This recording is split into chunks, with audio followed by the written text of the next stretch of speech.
নমস্কার, শুভ মধ্যাহ্ন। চলে এসেছি একটা রেসিপি নিয়ে। আজকে আমি বাঁধাকপির পরোটা বানাচ্ছি। দেখুন কিভাবে বানাচ্ছি। প্রথমে এখানে ময়দা 200 গ্রাম আছে আর একটু নুন দিয়েছি। আর এখানে অরিগানো পাতা আমি এরকম কুচি কুচি করে কেটে নিয়েছি, একটু কাঁচা লঙ্কা কুচি, একটু আদা কুচি, আর দেবে একটু কাশ্মীরি রেড চিলি পাউডার। আগে ময়দাটাকে ময়ম দিয়ে নিই, তারপরে শুরু করছি।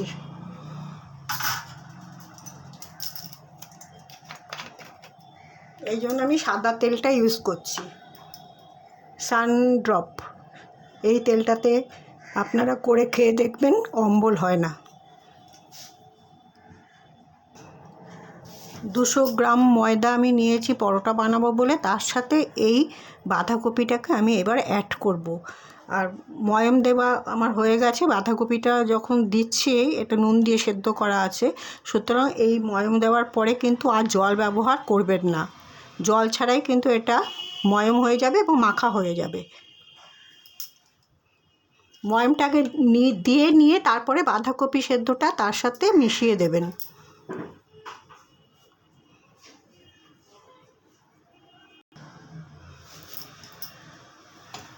বাঁধাকপি পরোটা তৈরি করবার জন্য ময়দাটা আমি এরকমভাবে মেখে নিয়েছি। ডোটা তৈরি করা হয়ে গেছে। এবার চলুন আমি ভাজছি। তাহলে আমি এটার মধ্যে ইউজ করেছি অরিগানো পাতা, কাঁচা লঙ্কা কুচি, রসুন কুচি, আর একটু কাশ্মীরি রেড চিলি পাউডার, সামান্য একটু। এটার মধ্যে যেহেতু অরিগানো পাতা দিয়েছি, সেহেতু আর জোয়ান দিলাম না। আপনারা অরিগানো পাতা বা জোয়ান না দিয়ে ধনে পাতা দিয়েও করতে পারেন বাঁধাকপি পরোটা। বাঁধাকপিটাকে নুন দিয়ে সেদ্ধ করে নিয়েছিলাম আর জলটা ঝরিয়ে নিয়েছিলাম। আপনারা এক ফোঁটাও আর জল ইউজ করবেন না। আগে ময়ম দিয়ে নেবেন ময়দাটাকে, তারপরে বাঁধাকপিটাকে মিশিয়ে দেবেন।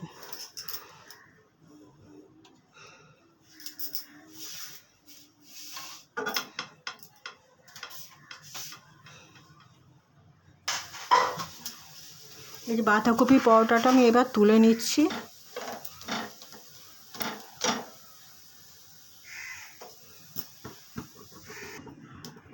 বাঁধাকপি পরোটাগুলো আমার সব তৈরি করা হয়ে গেছে। দেখুন প্লেটে সাজিয়ে নিয়েছি।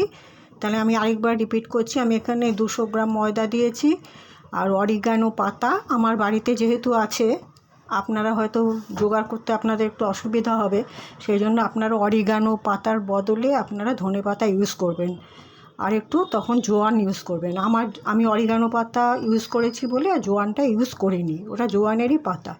সে যাই হোক। আর কাঁচা লঙ্কা কুচি, একটু রসুন কুচি।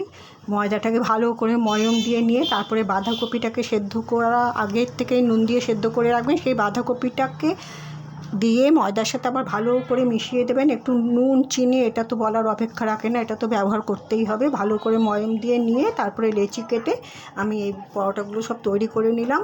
তাহলে আমি আমার ভিডিওটা এখানেই শেষ করছি। সবাই ভালো থাকবেন। দেখা হবে আগামী একটা ব্লগে। নমস্কার।